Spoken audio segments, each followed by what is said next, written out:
The business-class cabin of Flight 789 glowed with soft amber light as the Boeing 777 prepared for its transatlantic journey from New York to London. Crystal champagne flutes caught the afternoon sun streaming through oval windows, while passengers in tailored suits settled into leather seats. Among them, Astrid Sterling adjusted her crimson designer dress and watched with barely concealed amusement as a man struggled with an oversized carry-on while balancing a pink backpack decorated with unicorns. Her perfectly manicured fingers drummed against her armrest as she observed him fumbling with the child's safety seat, his broad shoulders barely fitting in the aisle as he tried to secure his young daughter. Nathan Hayes felt every pair of eyes in business class, tracking his movements as he wrestled with the safety harness for 7-year-old Olivia. At 36, he stood 6 feet 2 inches tall, his frame still carrying the disciplined muscle memory of his military years, despite trading his flight suit for civilian clothes 3 years ago. His short brown hair, trimmed with the precision of someone who never quite left military habits behind, caught the cabin lights as he bent to check Olivia's seatbelt one more time. Those deep blue eyes that once tracked enemy aircraft at 30,000 feet now focused entirely on ensuring his daughter's comfort, scanning her face for any sign of anxiety about the flight ahead. Olivia Hayes pressed her small nose against the window, her brown curls bouncing with excitement as she pointed at the ground crew loading luggage below. Her bright eyes, mirrors of her father's but carrying her late mother's warmth, sparkled with the kind of wonder only children possess when faced with giant machines that somehow manage to fly.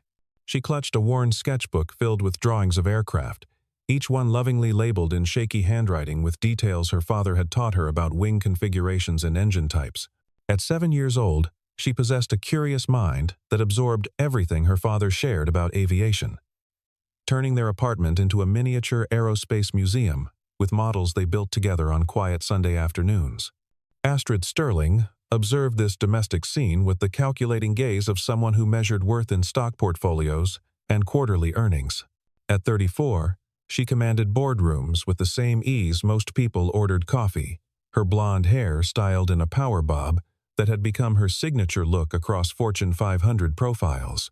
Her success story read like a business school case study, building her technology consulting firm from a studio apartment startup to a multi-million-dollar enterprise in just 8 years. Yet beneath the polished exterior and designer wardrobe lay scars from a past betrayal that had taught her to judge quickly and trust slowly, to measure people by their appearance and apparent status before allowing them any closer. Captain Henry Collins conducted his pre-flight checks in the cockpit, his weathered hands moving across instrument panels with the muscle memory of 25 years in commercial aviation. At 45, he had seen enough to fill several lifetimes of stories. From emergency landings in cornfields to navigating through volcanic ash clouds, his calm demeanor had earned him a reputation among crew members as unflappable, the kind of captain who could announce severe turbulence with the same steady tone he used to point out landmarks below. Today's flight manifest showed a full passenger list, and weather reports indicated possible storm systems over the Atlantic that would require careful navigation.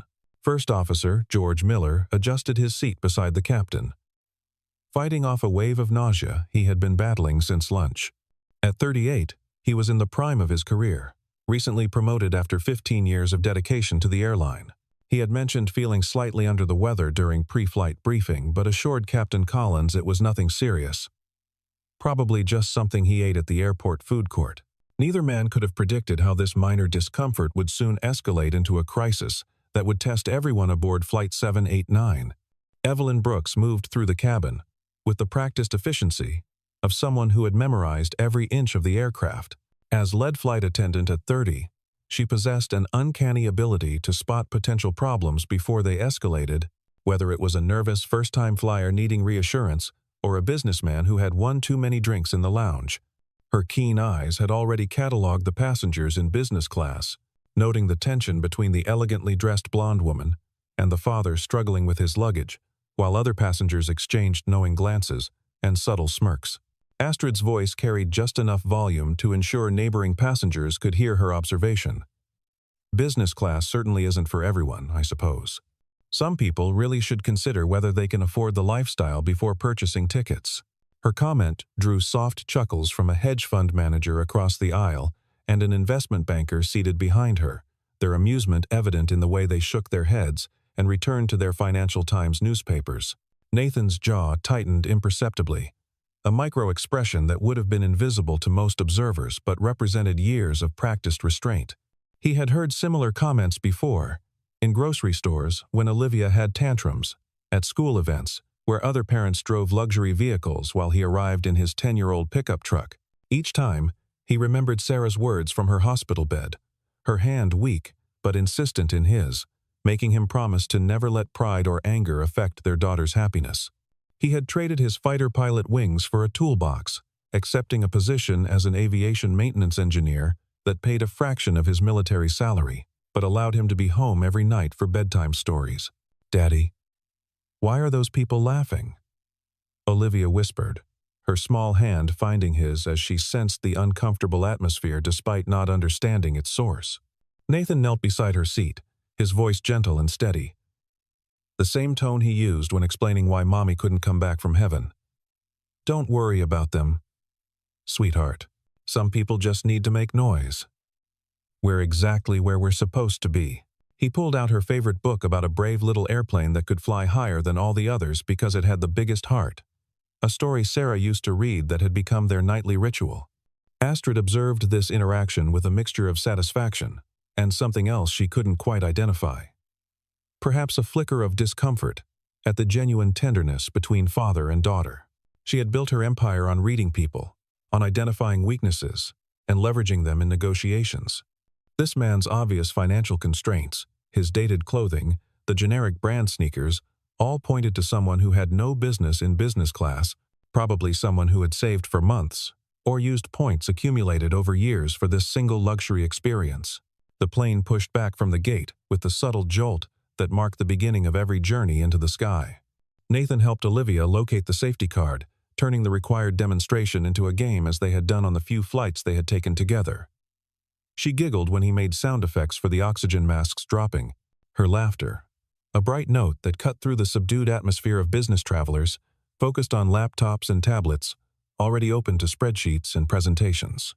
As Flight 789 climbed through 10,000 feet, the seatbelt sign dimmed and the cabin crew began their service.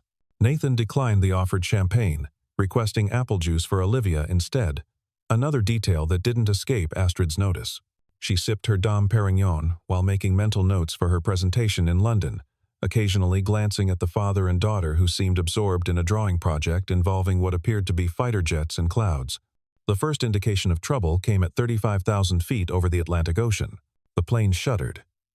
Not the gentle turbulence passengers barely notice, but a violent shake that sent drinks sliding across tray tables and caused overhead bins to rattle ominously. The lights flickered, casting strange shadows across suddenly pale faces, and a peculiar burning smell began to permeate the cabin, sharp and acrid like overheated electrical components. In the cockpit, warning lights illuminated in rapid succession, painting the dim space in reds and ambers. George Miller's face had gone from pale to ashen, sweat beading on his forehead as he struggled to focus on the instruments. His hands trembled as he reached for controls. And Captain Collins noticed his first officer's labored breathing, the way he kept blinking, as if trying to clear his vision. "George, are you all right?" Captain Collins asked, his tone shifting from professional to concerned as he observed his colleague's deteriorating condition. Before George could respond, his body went rigid, then slumped forward against his harness. His breathing became shallow and erratic, and his skin took on a grayish pallor that sent alarm bells ringing in Captain Collins' experienced mind. The captain immediately triggered his radio, calling for Evelyn Brooks while simultaneously attempting to maintain control of an aircraft that had begun to list slightly to starboard. The plane lurched again, this time accompanied by a sound no passenger ever wants to hear, the stuttering of an engine struggling to maintain power. Screams erupted from economy class, while business class passengers gripped their armrests with white knuckles.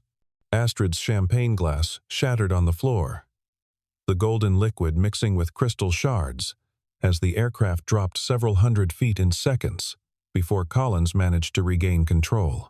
Captain Collins' voice crackled through the intercom, and for the first time in his career, passengers could detect the edge of urgency beneath his professional calm. "Ladies and gentlemen, this is your captain speaking. We are experiencing some technical difficulties. I need to ask, are there any current or former pilots on board? Any pilot with experience, military or civilian? Please identify yourself to the cabin crew immediately. The silence that followed was deafening, broken only by the unsettling whine of struggling engines and scattered sobs from passengers convinced they were living their final moments. Flight attendants moved through the aisles, their faces masks of professional composure, even as their eyes betrayed their concern. Evelyn Brooks scanned business class, her gaze stopping on each passenger, searching for any sign of recognition or response to the captain's unprecedented request. Nathan's internal battle raged in the space of 3 heartbeats. He had made a promise to Sarah, sworn on her memory that he would never again put himself in danger, that Olivia needed a father more than the world needed another hero. His retirement from the Air Force hadn't been just a career change, but a fundamental shift in priorities, choosing playground visits over combat missions, choosing bedtime stories over briefing rooms. Yet as he felt the aircraft's unstable movement, recognizing the signs of a plane fighting to stay airborne, he knew that his promise to keep Olivia safe superseded everything else. His hand moved to his jacket pocket, fingers finding the worn leather wallet that held his identification cards.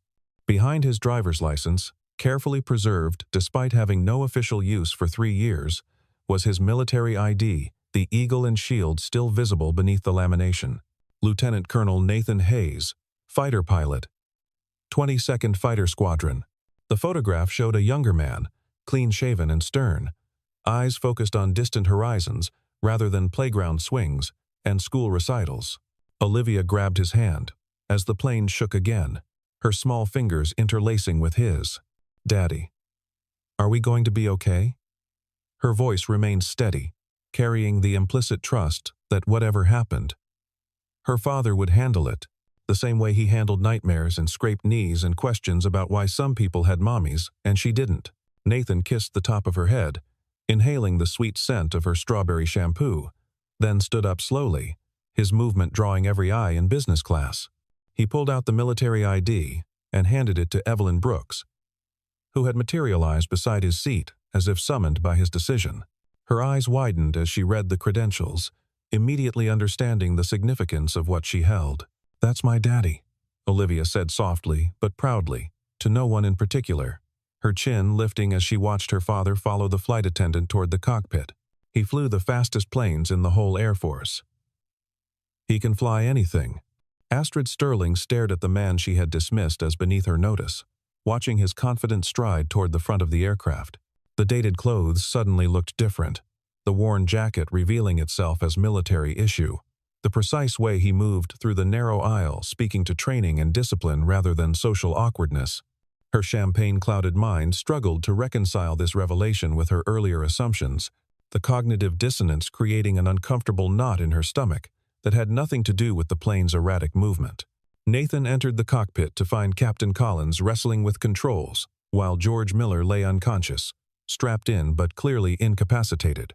The instrument panel showed multiple system warnings, and Nathan's trained eye immediately cataloged the critical issues: hydraulic pressure fluctuations, engine temperature spikes, and what appeared to be a partial electrical failure affecting navigation systems. The smell of burning electronics was stronger here, and through the windscreen, he could see storm clouds building ahead, dark towers of cumulonimbus that would test even a fully functional aircraft. Lieutenant Colonel Nathan Hayes, retired Air Force, F-22 Raptor pilot, Nathan announced, sliding into the jump seat behind the pilot's positions. 2,000 combat hours, another 1,000 in training and transport aircraft. "Tell me what you need, Captain." Henry Collins didn't waste time on pleasantries or verification. The crisis demanded immediate action. "First officer is down. Likely severe food poisoning or allergic reaction. We've lost partial hydraulics. Number 2 engine is running rough, and we're about to hit a storm system I can't navigate around with our current mechanical status. I need you to handle communications and systems management while I fly. Can you do that?" Nathan was already reaching for the spare headset, his hands moving across unfamiliar controls with the adaptive thinking that had made him one of the Air Force's top pilots. "Copy that, Captain. I'll need 30 seconds to familiarize myself with your panel layout. Then I'm your co-pilot. What's our nearest diversion airport?" As the 2 men worked to stabilize the aircraft, Evelyn Brooks returned to the cabin to manage increasingly panicked passengers. She moved with deliberate calm, instructing people to ensure seatbelts were fastened, stowing loose items that had scattered during the turbulence. Her voice remained steady as she repeated reassurances, even as her own heart raced with the knowledge of how serious their situation had become. In business class, Astrid found herself gripping her armrest with unprecedented fear. She had negotiated billion-dollar deals, faced hostile takeovers, and survived boardroom betrayals, but none of that prepared her for the helplessness of being trapped in a metal tube at 35,000 feet, with no control over her fate. Around her, other passengers had abandoned pretense of composure, some crying openly, others praying in whispered voices, and a few simply staring ahead in shock. Olivia Hayes sat with remarkable composure for a 7-year-old, her sketchbook open to a drawing of an F-22 Raptor she had been working on. She colored carefully, staying within the lines despite the plane's occasional shudder, as if her concentrated calm could somehow help her father in the cockpit. When the businessman beside her began hyperventilating, she offered him a piece of gum from her unicorn backpack, explaining that her daddy said chewing gum helped with ear pressure and nerves. In the cockpit, Nathan had fully integrated himself into the flight operations, his voice steady as he communicated with air traffic control while monitoring engine parameters. London Center. This is Flight 789 declaring emergency. We have partial system failure and requesting immediate vectors to the nearest suitable airport. We have approximately 200 souls on board with 4 hours of fuel remaining. The storm hit them with the force of a giant's fist, rain lashing against the windscreen with such intensity that forward visibility dropped to nearly zero. Lightning split the sky in brilliant, terrifying displays, and the plane bucked like a wild horse, trying to throw its riders. Nathan's combat experience proved invaluable as he maintained his composure, calling out readings and adjustments, while Captain Collins fought to keep the aircraft stable. Altitude holding at 33,000, Nathan reported, his voice cutting through the chaos with military precision.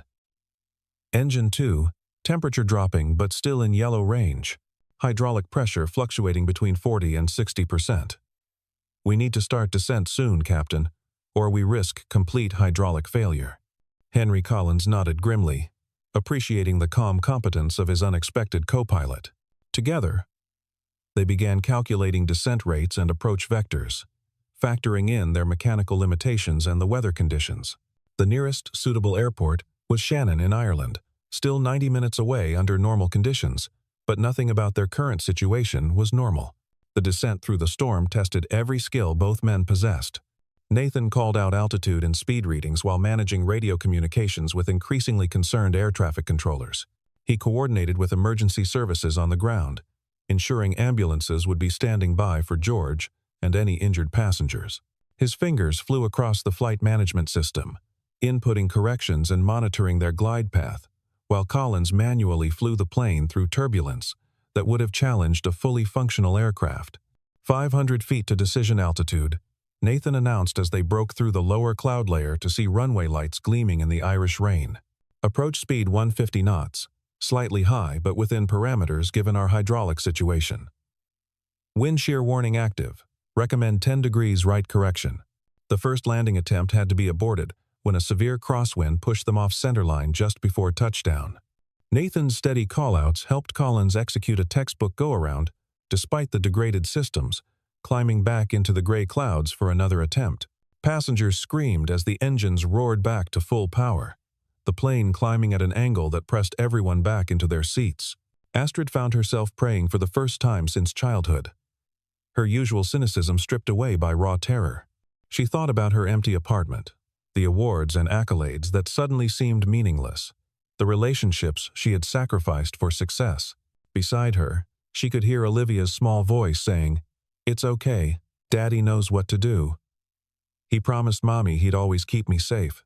The second approach began, with Nathan calling out every parameter, with the precision of a surgeon describing vital signs. 3,000 feet, on glide slope. Speed 145 knots. Hydraulic pressure holding at 55%. Wind correction applied. Centerline tracking good. His voice became the rhythm by which Collins flew, each call out a stepping stone toward safety. 1,000 feet. Stabilized approach criteria met. "Recommend continue," Nathan announced, his tone betraying no hint of the enormous pressure both men faced. 500 feet. Approaching minimums. Runway in sight, 12 o'clock. Wind check shows 15 knots from the right, within limits. The main landing gear touched down hard enough to bounce once before settling, the nose wheel following with a thump that sent relief flooding through 200 passengers.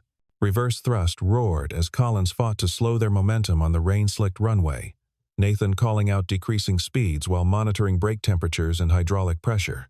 They used nearly the entire runway length before coming to a stop.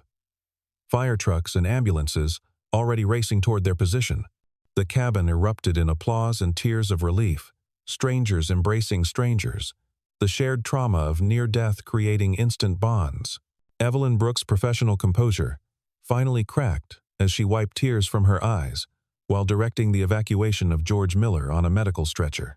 The first officer was conscious but weak, managed to give a thumbs up as paramedics wheeled him past the passengers who owed him and his colleagues their lives.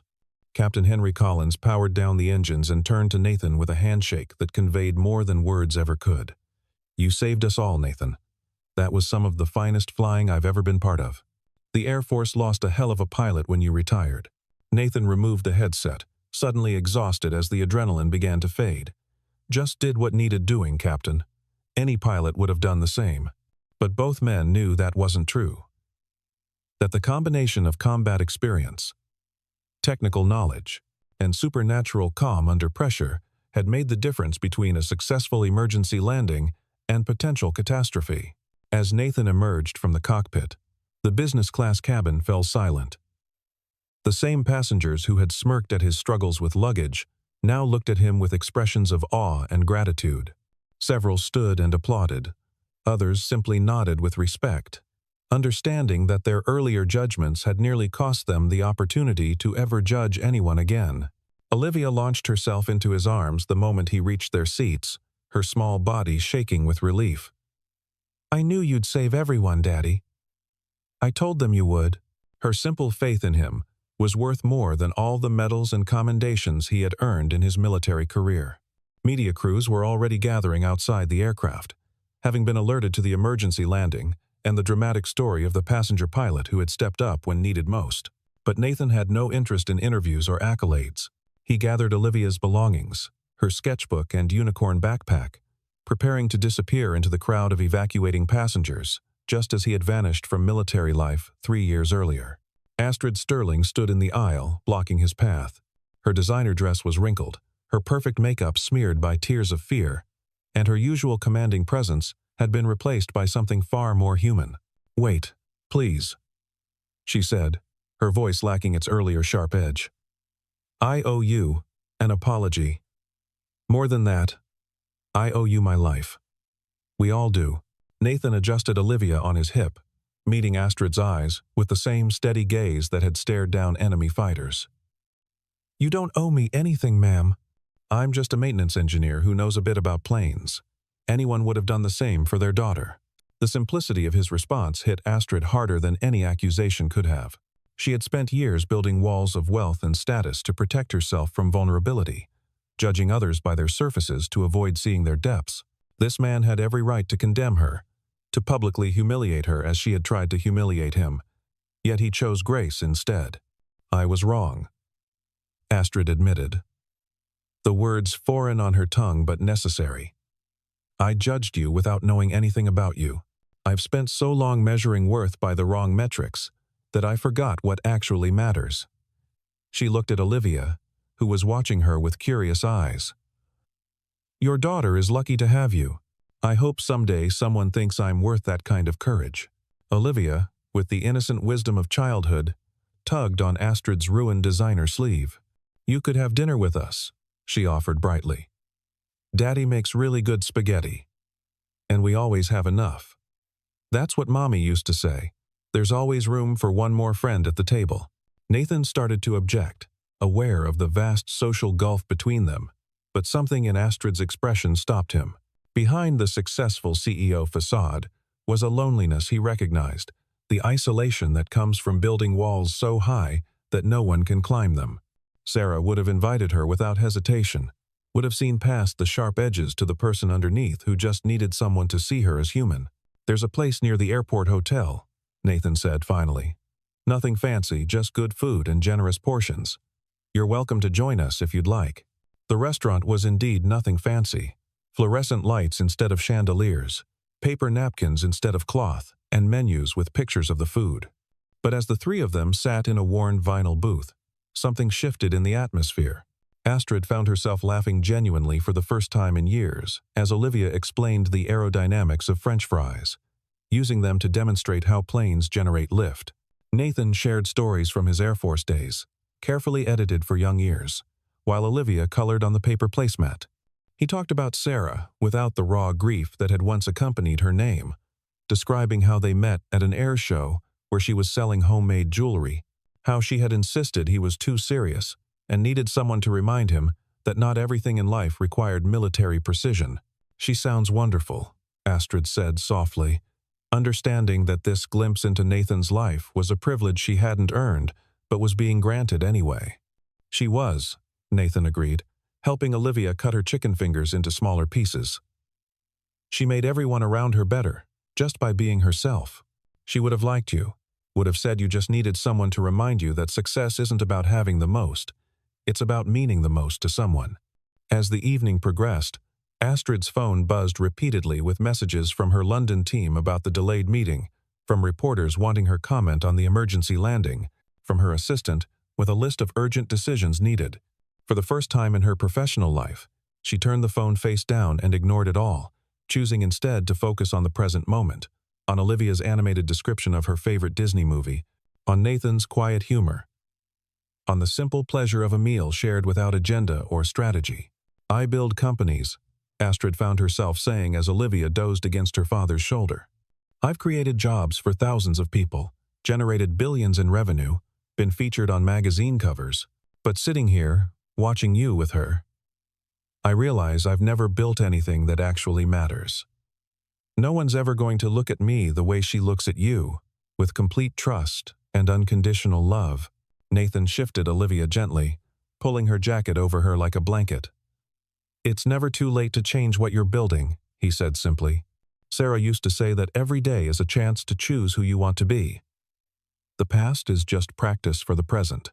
Outside, the Irish rain had softened to a gentle mist, coating the windows with tiny droplets that caught the restaurant's warm light.